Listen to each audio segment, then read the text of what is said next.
Hello student, आज की video UP board class 12 के बच्चों के लिए काफी मोस्ट इंपॉर्टेंट होने वाली है। जितने भी बच्चे बोर्ड एग्जाम 2022 दे रहे हैं और आपका पेपर केमिस्ट्री का 11 अप्रैल को है, तो ये पेपर आप 100% पढ़कर जाइए। बहुत सारे बच्चे कमेंट करके बोल रहे हैं सर प्रीवियस ईयर पेपर से ना जितने भी 2019 के 20 के उन्हीं में से काफी क्वेश्चन पेपर में आ रहा है, तो उन लोगों के डिमांड पर इस पेपर का मैं सोल्यूशन बताऊंगा, जो कि आप देख सकते हैं 2019 का रसायन विज्ञान और 347 एफपी कोड का है। ऐसा ही आपका पेपर आने वाला है जो 30% सिलेबस रिड्यूस किया है, 30% को छोड़ करके इसमें वो भी बताएंगे कौन सा क्वेश्चन इस बार नहीं आएगा। तो आज की इस वीडियो को पूरे एंड तक देख लीजिए और इसका सोल्यूशन समझ लीजिए, जो काफी आपको हेल्प देगा 2022 के बोर्ड एग्जाम में। ठीक है, तो इसको अंत तक देख लेना और वीडियो को लाइक कर देना। चलिए स्टार्ट करते हैं। सबसे पहले ये तो आप देख रहे हैं ना 347 एफपी कोड का, इसको अच्छे से तैयार करके ही जाना। इसमें से काफी क्वेश्चन हेल्प मिलेंगे। देख सकते हैं समय 3 घंटे 15 मिनट सेम रहेगा। यहाँ पे 70 नंबर का पूर्णांक आप तो वही जानते ही हैं। निर्देश प्रारंभ की 15 मिनट सब जानते ही हैं। इसके बाद इंट्रोडक्शन जो दिया है ये सेम आप वही हिंदी में, यहाँ पे इंग्लिश में लिखा है सेम टू सेम। यहाँ पे नोट जो दिया है सभी प्रश्न करना है, एक भी नहीं छोड़ना है इसमें, और प्रत्येक प्रश्न के निर्धारित अंक उसके सामने दिया जाता है। प्रश्नों के प्रासंगिक उत्तर लिखिए। गणनात्मक प्रश्नों में गणना के समस्त पद लिखना है। ये तो सभी लोग परिचित हैं इन चीजों से। यहाँ पर देखिए, जहां आवश्यक हो रासायनिक समीकरण एवं चित्र दीजिए। आपको यहाँ पे बताया जाएगा कि रासायनिक समीकरण जहां मांग रहा है वहां पे लिखना है, नहीं लिखते हैं तो नंबर काट दिया जाएगा। ये चीजें आपको इंट्रोडक्शन में दिया गया है। यहां से स्टार्ट होता है आपका क्वेश्चन नंबर फर्स्ट, और देखेंगे कि ये जो गलती किया है बच्चा की सही किया है, इसका भी यहाँ पे जायजा लिया जाएगा। तो यहाँ पर देखिए फर्स्ट नंबर जो क्वेश्चन है कि इस प्रश्न के प्रत्येक खंड में 4 विकल्प दिए गए हैं, सही विकल्प चुनकर उसे अपनी उत्तर पुस्तिका में लिखना होता है। देखिए यहाँ पे फर्स्ट नंबर क्वेश्चन कि निम्न में संक्रमण धातु ऑक्साइड लौह चुंबकत्व गुण दर्शाता है। आपको चीजें ये बढ़िया से पढ़कर जाना है। कह रहे कि जो नीचे दिए गए हैं 4 ऑप्शंस, इसमें से संक्रमण धातु ऑक्साइड लौह चुंबकत्व गुण दर्शाने वाला कौन सी यहाँ पर धातु है। चलिए MnO2 TiO2 यहाँ पर दिया, तीसरा है VO2 और चौथा है CrO2। तो जितने भी बच्चे को अगर केमिस्ट्री का तैयारी है आप लोग कमेंट करते चलिएगा इसका राइट आंसर। तो देख लीजिए इसमें से जो राइट आंसर होगा यहाँ पे 4 नंबर यानी कि CrO2 यानी कि क्रोमियम ऑक्साइड हो जाए। क्रोमियम ऑक्साइड जो है ये जो है संक्रमण धातु यानी ऑक्साइड लौह चुंबकत्व गुण दर्शाता है, इसलिए ऑप्शन जो चौथा है ये हो जाएगा करेक्ट आंसर। कहीं भी आपको डाउट होगा ना तो आप लोग जरूर पूछिएगा। इसके बाद अगला क्वेश्चन चलेंगे। यहां पर देखिए ये ख नंबर पूछा है कि हिमांक का अवनमन सीधा समानुपात दर्शाता है। ध्यान से समझिए, जो बच्चे परिभाषा याद किए होंगे ना इजिली इस क्वेश्चन के पेपर को आसानी से कर लेंगे।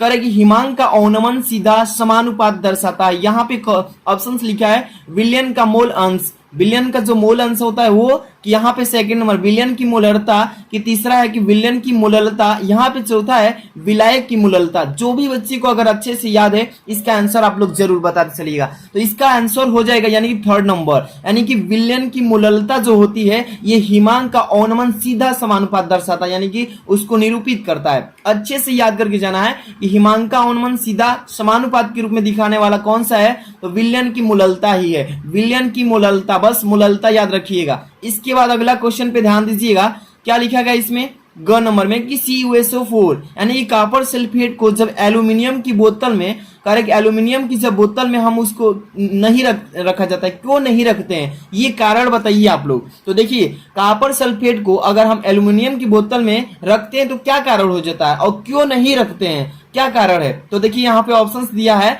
कि कॉपर यानी कि Cu उपचयित हो जाता है, जो कॉपर होता है उसमें उपचयित हो जाता है, कि यहाँ पर लिखा है सेकेंड नंबर की Cu यानी कि कॉपर 2 धन आयन अपचयित हो जाते हैं। यहाँ पर लिखा है एल्यूमिनियम अपचयित हो जाता है। यहाँ पर कॉपर सल्फेट का विघटन हो जाता है, टूट जाता है। तो देखिए आप जब भी यानी कॉपर सल्फेट को एल्यूमिनियम की बोतल में या किसी बर्तन में रखेंगे तो वहां पर जो है ना कॉपर का क्या 2 धन आयन अपचयित हो जाते हैं, इसके वजह से उसको नहीं रखा जाता है, वहां पर खराब होने की स्थिति बन जाती है। सो इसलिए ऑप्शन नंबर दूसरा करेक्ट हो गया। इसके बाद अगला क्वेश्चन पे चलते हैं बाबू, ध्यान से देख लीजिए, तैयारी बेस्ट कीजिए। हम आपको पूरे किताब का यहाँ पे देखिए अंसाल पेपर का ना पूरे तैयारी कराएंगे, एक एक सेट को जल्दी से जल्दी वीडियो प्रोवाइड करेंगे। तो आप लोग बस मेहनत से तैयारी कीजिए, एक एक क्वेश्चन को तैयार कराएंगे।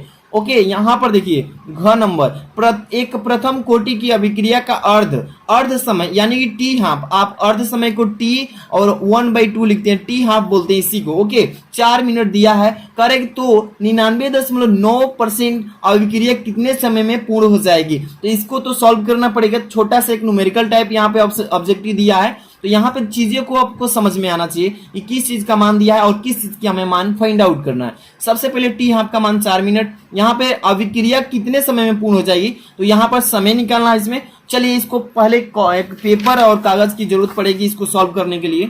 देखिए इसको करने के लिए आप फॉर्मूला तो ये पढ़े ही होंगे, के इक्वल क्या होता है, ध्यान से समझिए, एक एक चीज आपको लिए काफी इंपॉर्टेंट है। के इक्वल क्या होता है 2.303 यानी कि 303, और बटे में क्या होता है टी होता है, बटा में क्या होता है टी होता है। इसके बाद देखिए यहाँ पे होता है लॉग यानी कि ए, और अपान होता है ए माइनस एक्स। ठीक है, ये फॉर्मूला आप सभी लोग जानते हैं कि नहीं जानते हैं। इसके बाद यहाँ पे क्या लिखेंगे, के इक्वल यानी कि 2.303। ठीक है, अब इसके बाद बटा में लगाइए टी, अब इक्वल इंटू लॉग।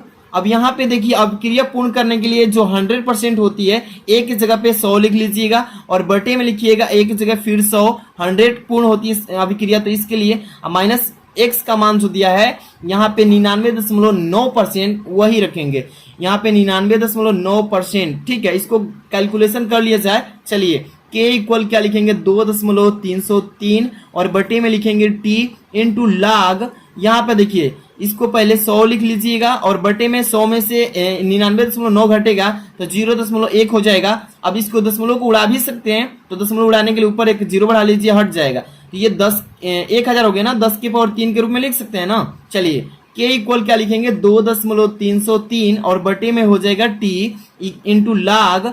यहाँ पे क्या हो जाएगा तो 10 की पावर 3 हो जाएगा कि नहीं। सिंपल तरीके से हम बता रहे हैं, आपको अच्छे से समझते चलना है। इतना तो लिख लेंगे। आप जानते हैं के का मान कितना होता है, के बराबर इतना भी होता है, इसकी जगह पे लिख सकते हैं 0.643। अच्छे समझिए, के की जगह पे क्या लिख सकते हैं 0.643 और बट्टा में हो जाएगा टी हाफ यानी कि 1/2 इक्वल टू ये जो मान दिया इसको लिखिए 2.303। ठीक है, इसके बाद टी लिखेंगे टाइम, ठीक है, इंटू लॉग टी यानी कि यहाँ पर 10 की पावर 3 है। अब यहाँ पर देखिए इसको रूप में लाइए तो यहाँ पर 0.643 और बटे में हो जाएगा टी हाफ। ठीक है, इंटू 2.303 और बटे में हो जाएगा टी। आप देखिए इसको लॉग के रूप में लाइए तो 3 हो जाएगा, 3 log 10 हो जाएगा, 3 log 10 हो जाएगा ना। अब यहाँ से सिंपल तरीके से इसको सॉल्व कीजिए।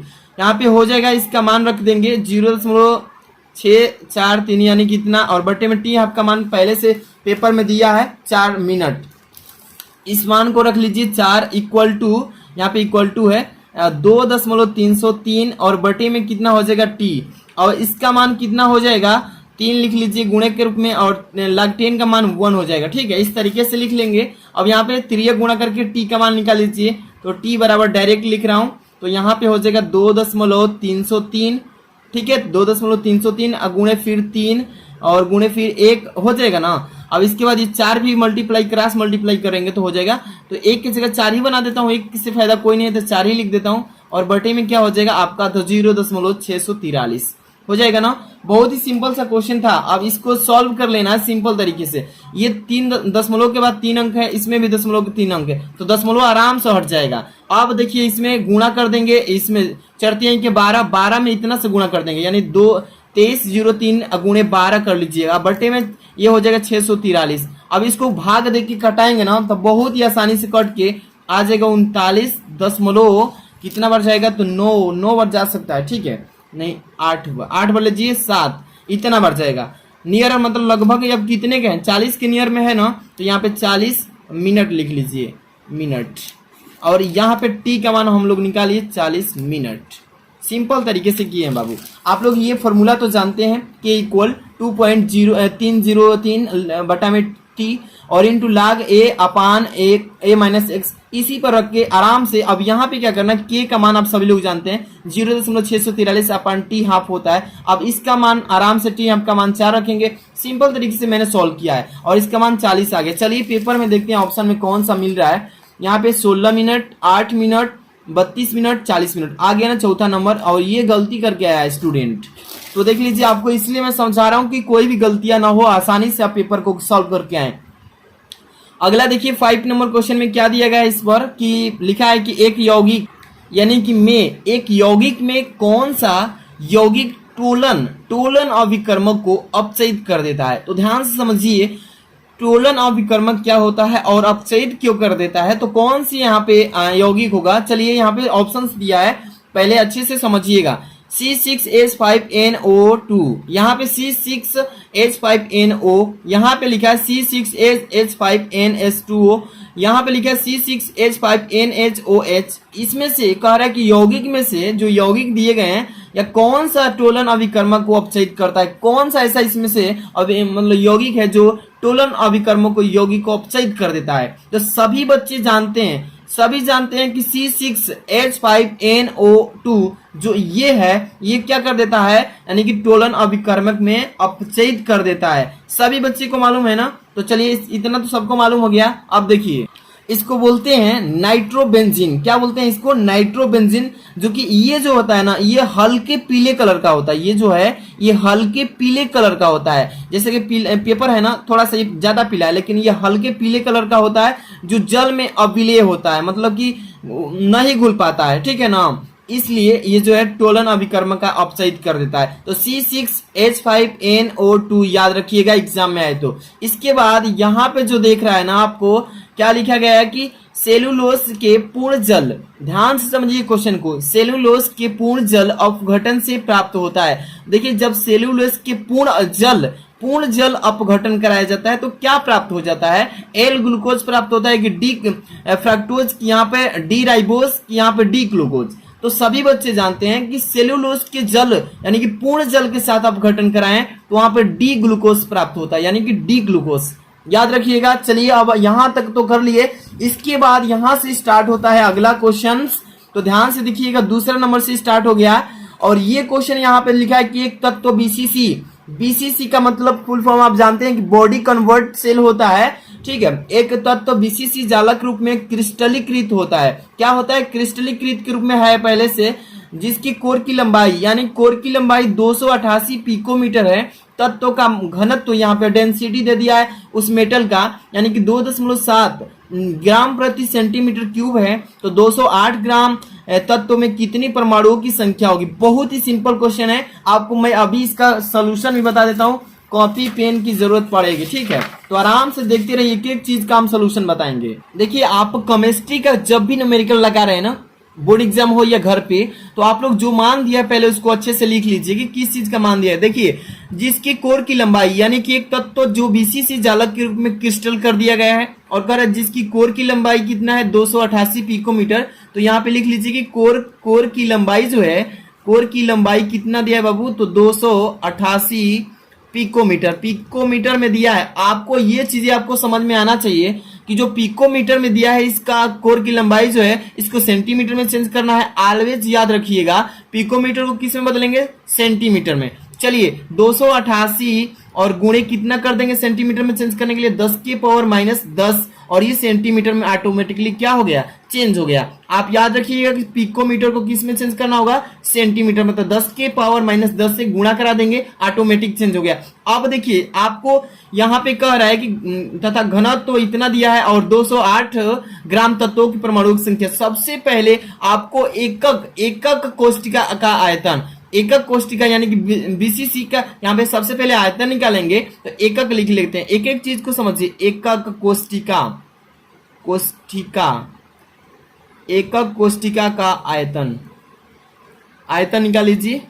एकक कोष्टिका का आयतन का फॉर्मूला होता है कोर की लंबाई का क्यूब, कोर की लंबाई का क्यूब होता है। क्या होता है? कोर की लंबाई का क्यूब। तो कोर की लंबाई यही ना है, अब इसका क्यूब कर देंगे सिंपल तरीके से। 288 गुणे 10 की पावर कितना हो जाएगा? तो -10, और सेंटीमीटर में हो गया है ना, तो इसका क्यूब कर लीजिए। इजिली यहाँ पे हम कर लेते हैं। आप लोग देखिए, इसका 3 बार गुणा कीजिएगा। 288 गुणे 288 गुणे 288, और 10 की पावर -10 है ना, 10 का पावर 3 बार पड़े, 10 क्या 30, यानी कि -30 पावर हो जाएगा। चलिए यहाँ पर देखिए, इसका हम सोल्यूशन कर देते हैं। तो यहाँ पे डायरेक्टली आपका आएगा 2 यानी 39 और गुणे 10 की पावर -23। अब यहाँ पे सेंटीमीटर क्यूब में। ठीक है, ये आ गया। आपको मैं डायरेक्ट करके बताया हूं, अभी कैलकुलेशन इसका मैं यहाँ पे किया हूं। ठीक है, 3 बार जब गुणा करेंगे क्यूब इसका तो इतना आएगा। ठीक है, अब इसके बाद देखिए आपको इतना तो कर लिए, अब 208 ग्राम लिखा है ना, यहाँ पे 208 ग्राम तत्व में कितनी परमाणुओं की संख्या, तो यहाँ पे 208 ग्राम का पहले यहाँ पे हम आयतन निकालेंगे, इसलिए 208 ग्राम तत्व का आयतन।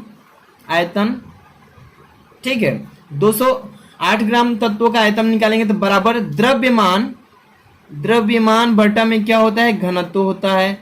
द्रव्यमान जो हमारा मतलब मास है उसका, और यहाँ पर डेंसिटी में डिवाइडेड हो जाता है, तो मास कितना है, तो 208 ग्राम दिया है ना, ये है 208 ग्राम, बटे में डेंसिटी उसका घनत्व कितना दिया है, तो ये दिया है 2.7, ये हो जाएगा 2.7 से डिवाइड इसमें।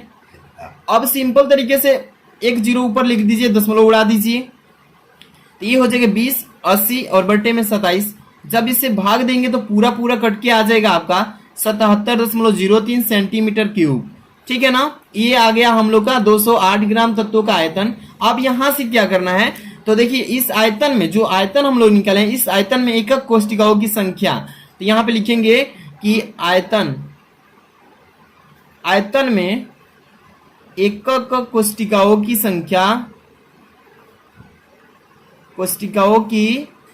संख्या, इसके लिए संख्या का फॉर्मूला क्या होता है कि आयतन में जो हम आयतन निकाले हैं उसमें एकक कोशिकाओं की संख्या का फॉर्मूला क्या होता है, तत्व का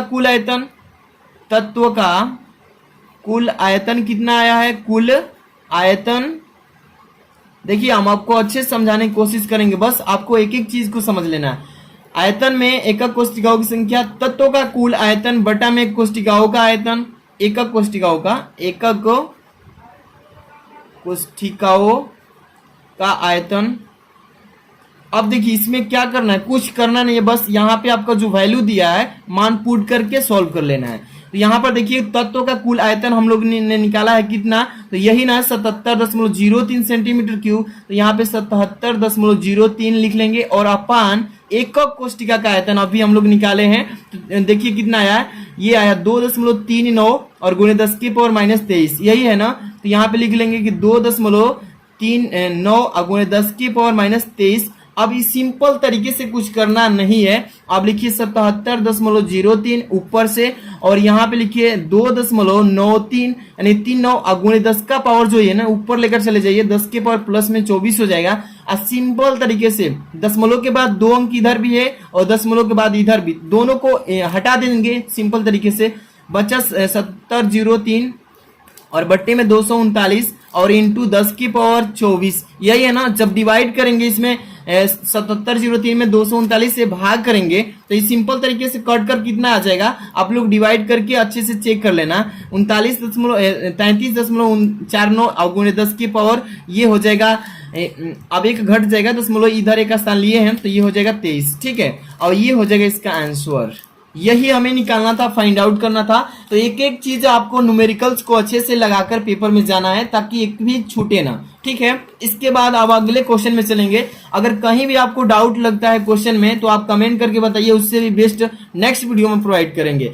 आप देखिए इसके बाद अगला क्वेश्चन ख नंबर लिखा है कि 2 लीटर बिलियन में, 2 लीटर किसी चीज का बिलियन है और 2 लीटर बिलियन में 27 डिग्री सेंटीग्रेड पर K2SO4 के कितने ग्राम यानी कि 25 मिलीग्राम को घोलने पर बनने वाले विलयन का प्रासरण दाब यहाँ पे बताना है, और कह रहे कि प्रासरण दाब यह मानते हुए ज्ञात कीजिए कि K2SO4 पूर्ण वियोजित हो जाता है, यानी कि पूर्ण रूप से उसमें भाग ले लेता है। तो यहाँ पे देखिए क्या होता है कि R का मान जो है 0.082 लीटर वायुमन है, और यहाँ पर मतलब kelvin inverse into mole inverse के रूप में इसका दिया है मात्रक। तो सबसे पहले ये 2 नंबर का क्वेश्चन है, तो इसको भी सॉल्व करना पड़ेगा और एक एक चीज को समझना पड़ेगा। चलिए इसको भी सॉल्व कर देते हैं।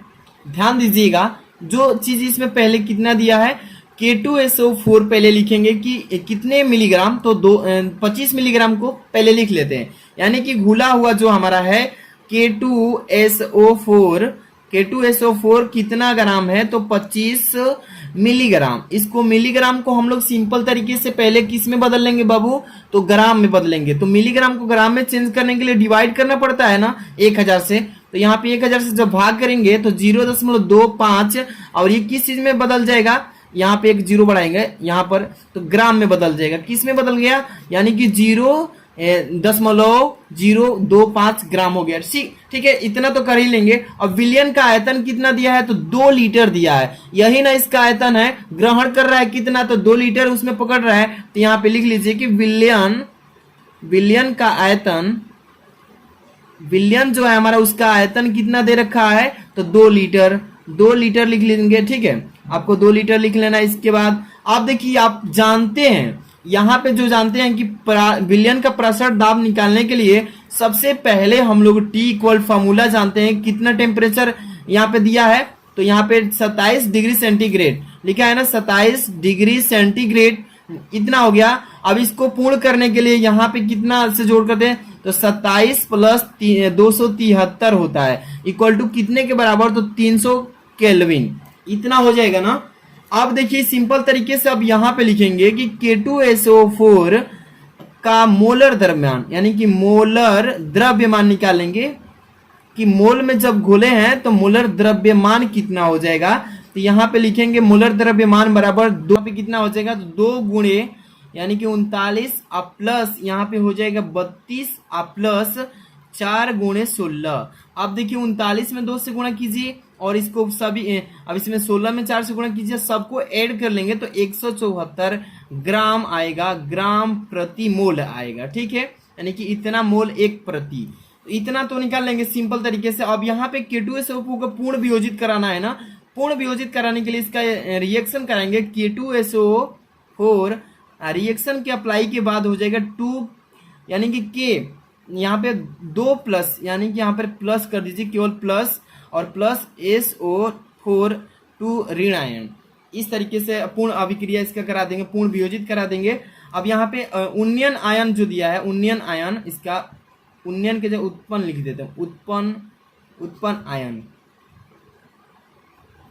आयन कितना है, तो 3 है, 3 उत्पन्न आयन है इसका। ठीक है, अब यहाँ पे सिंपल तरीके से क्या करेंगे, यहाँ पर इसका फॉर्मूला लगाएंगे, I इसी को बोलते हैं उत्पन्न आयन, तो 3 दिया है। अब देखिए इसको हम लोग इसलिए हम लोग क्या करेंगे कि पाई इक्वल ICRT, ये वाला फॉर्मूला का यूज करेंगे, पाई इक्वल ICRT।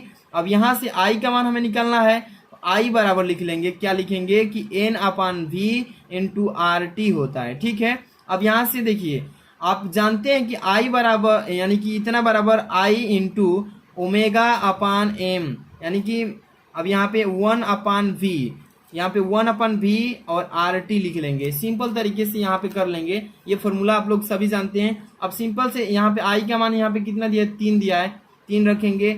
और ये जो हमारा द्रव्यमान का मान का कितना निकाले थे, अभी इधर ही निकाले थे 0. हाँ, यहाँ पे देखिए K2SO का द्रव्यमान इतना है 0.025, ये रखेंगे।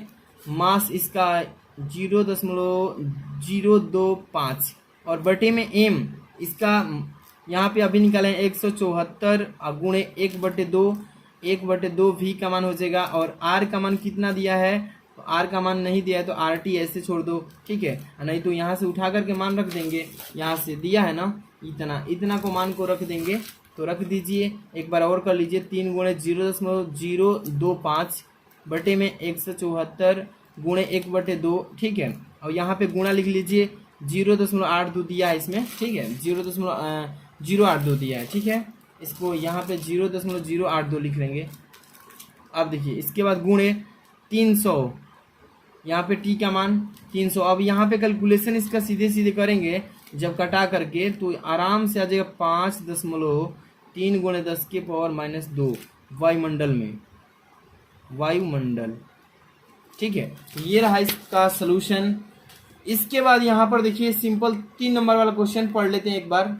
क्या लिखा है इसमें कि निम्नलिखित के अपचयन के लिए कितने आवेश की आवश्यकता पड़ेगी। अपचयन कराएंगे तो कितने आवेश की यहाँ पे आवश्यकता पड़ेगी। पहला नंबर, दूसरा 2 दिया है। 1 मोल में एल्यूमिनियम, यहाँ पर देखिए 3 धन आयन को एल्यूमिनियम में अगर हम लोग क्या करेंगे, अपचयन कराएंगे तो कितने आवेश की जरूरत पड़ेगी। इसको देखिए आवेश निकालने के लिए क्या होता है, 1 मोल Al, यहाँ पर लिखेंगे 1 मोल, यानी 1 मोल एल्यूमिनियम, यहाँ पे Al है, 3+ में, ठीक है, को एल्यूमिनियम से में अपचयन करने पर, अपचयन करने के लिए आवेश की आवश्यकता, आवेश निकालना है। चलिए अब देखिए इलेक्ट्रोड अभिक्रिया यहाँ पर लगाएंगे, इलेक्ट्रोड अभिक्रिया आप पढ़े होंगे। इलेक्ट्रोड अभिक्रिया जो होती है यहाँ पे उसका ही उपयोग किया जाएगा आवेश का निकालने के लिए। तो इलेक्ट्रोड अभिक्रिया को यहाँ पर देखिए क्या करेंगे, सबसे पहले यहाँ पर लिखेंगे एल्यूमिनियम के 3 आयन, यहाँ पर 3+ आयन, और यहाँ पे लिख लेंगे मतलब 3 ऋण आयन, यानी कि 3 इलेक्ट्रॉन यहाँ पे एल्यूमिनियम से रिएक्शन कराएंगे। तो ये जो होगा ना, ये आपको लिक्विड फॉर्म में होगा, यानी कि द्रव फॉर्म में, ये सॉलिड स्टेट में होगा, ये सॉलिड स्टेट में और ये लिक्विड फॉर्म में।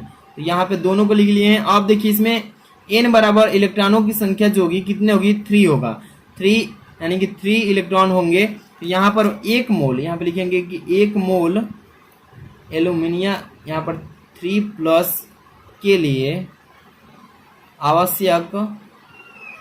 आवश्यक आवेश कितने होंगे वही निकालना है ना। तो इसके लिए फॉर्मूला होता है n इंटू एफ, जो यहाँ पे 3 है इलेक्ट्रॉन संख्या, और f जो फैराडे का मान कितना होता है, तो 96,500 कूलाम होता है। इसमें गुणा कर लीजिए, आ जाएगा आराम से, ये आएगा 28,9500 कूलाम, ये आ जाएगा इसका पहला। तो आप लोग पहले का एल्युमिनियम को इतना में इतना से जाओ, हम लोग अपचयित कराएंगे तो कितने आवेश की आवश्यकता पड़ेगी, तो इकाई दहाई सैकड़ा हजार दसर लाख, यानी कि 28,95,000 कूलाम आवेश की आवश्यकता पड़ेगी। इसी तरीके से दूसरा है कि 1 मोल MnO4 ऋण को Mn2+ में जब इसको अपचयित करेंगे तो इसका आवेश की मात्रा कितना होगा। तो इसको भी देख लीजिए, इसको भी 1 मोल वैसे लिखेंगे कि 1 मोल MnO4 ऋण को किससे Mn2+ में जब इसको वियोजित करेंगे तो अपचयित होने के बाद कितने आवेश लगेंगे। इसको भी उसी माध्यम से करेंगे, इलेक्ट्रोड अभिक्रिया से। चलिए इलेक्ट्रोड अभिक्रिया से इसको भी कर लेते हैं। तो इसका हो जाएगा MnO4, ठीक है। इसको जब हम इसको रिएक्शन करेंगे इसका, तो अप्लाई के बाद कितने होगा, तो Mn बनेगा और प्लस यानी कि 2+ कर लेंगे, और यहाँ पर प्लस 4H2O, ठीक है, 4H2O बन जाएगा। अब यहाँ पर देखिए इसको सिंपल तरीके से, अब इसमें MnO4 यहाँ पर तो H2 बन ही रहा है, यहाँ पर देखिए Mn++2 है।